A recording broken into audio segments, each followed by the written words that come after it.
एक बात और, आप नेगेटिव सेंटेंस में ध्यान रखिएगा कि कभी भी नॉट जो है आपका, नॉट जो है आपका, वो नॉट कभी भी मेन वर्ब के साथ नहीं लगेगा,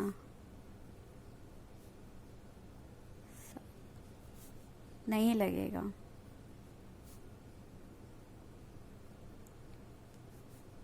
ये हमेशा क्या होता है, हेल्पिंग वर्ब के साथ लगता है। Like for example,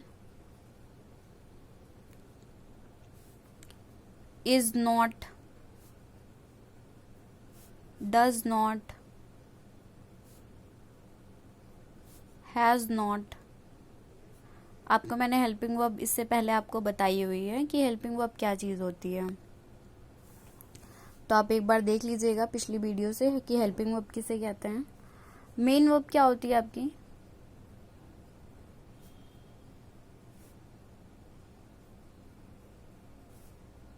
reading, learning,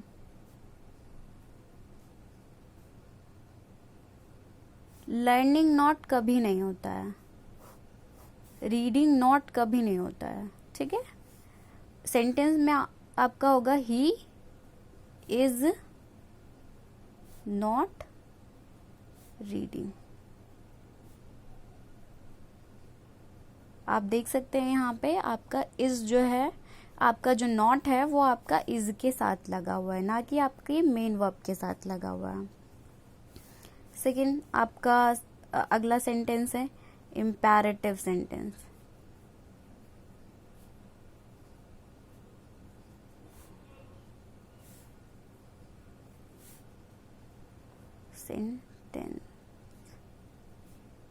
ठीक है, imperative sentence when we command,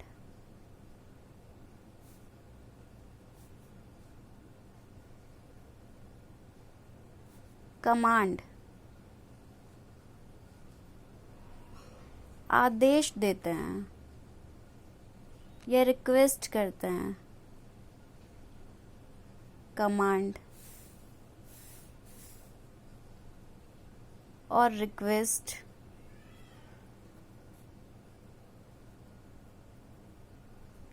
तब हमारा क्या होता है, इम्पेरेटिव सेंटेंस लगता है। For example,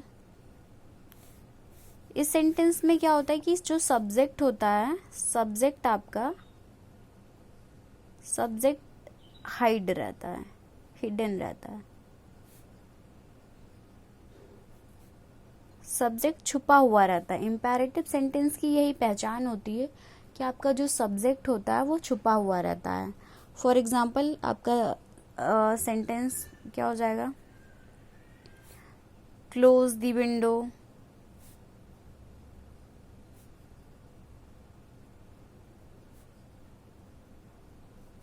open the door,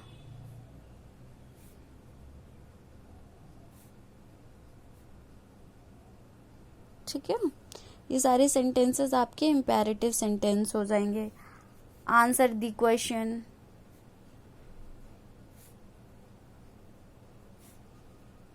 question,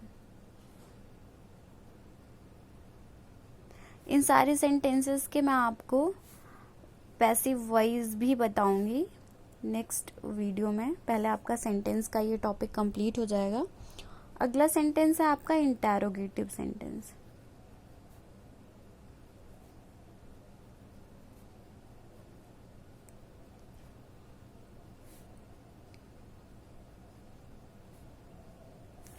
प्रश्नवाचक वाक्य, इससे आप अपने आप समझ जा रहे हो कि जिस वाक्य में क्वेश्चन पूछा जा रहा हो या प्रश्न चिन्ह लगाया जाए वो प्रश्नवाचक वाक्य हो जाता है, वो इंटेरोगेटिव सेंटेंस हो जाता है जिसमें इंटेरोगेट किया जाए, ठीक है।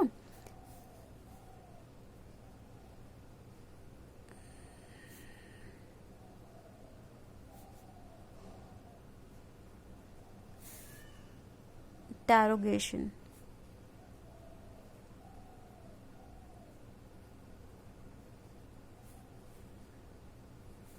ask question,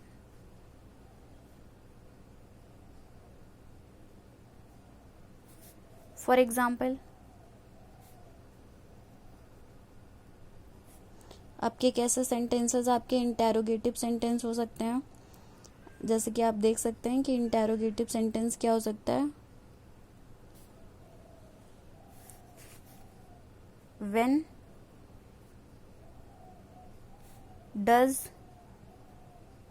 he come home, question mark. These sentences end with question mark।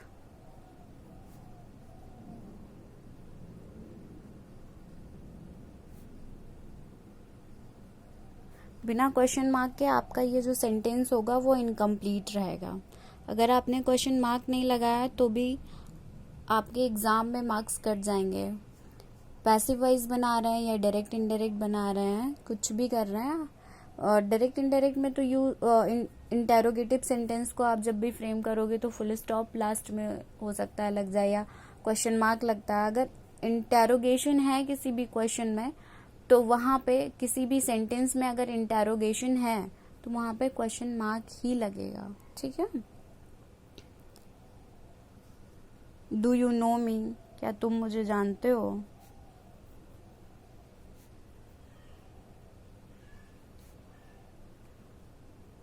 Question mark.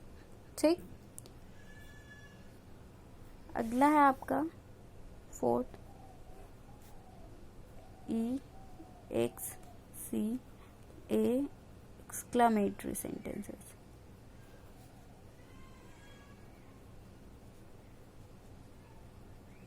कोई भी सडन फीलिंग होती है, अचानक से कोई फीलिंग, वो हैप्पीनेस की भी हो सकती है, सैडनेस की भी हो सकती है, कोई भी हो सकती है, सडन फीलिंग।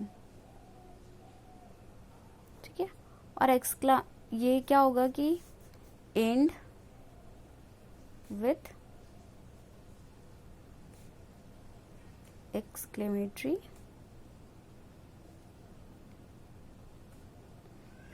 Exclamation mark. ठीक है। ये आपका जो होगा वो आपका एक्सक्लेमेशन मार्क के साथ एंड होगा। ये एक्सक्लेमेटरी मार्क आपका ये होता है। ओह व्हाट अ शॉट, क्या शॉट मारा तुमने। ठीक है। और भी बहुत सारे सेंटेंस है, एक दो मैं बता देती हूँ आपको।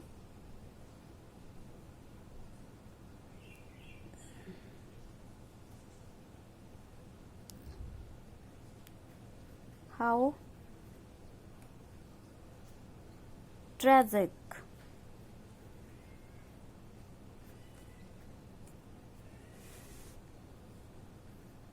ओह नो। ये सारे आपके एक्सक्लेमेटरी सेंटेंसेस हो गए। आप एक बार फिर से पूरी वीडियो देख लीजिए तो आपको पूरे सेंटेंस समझ में आ जाएंगे, काइंड्स ऑफ सेंटेंसेस क्या होते हैं। और अगर आपको तब भी कोई डाउट लगता है तो आप मुझसे नीचे कमेंट सेक्शन में ज़रूर पूछ लें। मैं ट्राई करूँगी कि मैं आप सभी के डाउट्स को क्लियर कर पाऊँ। Thank you so much. Watch this video and like and subscribe.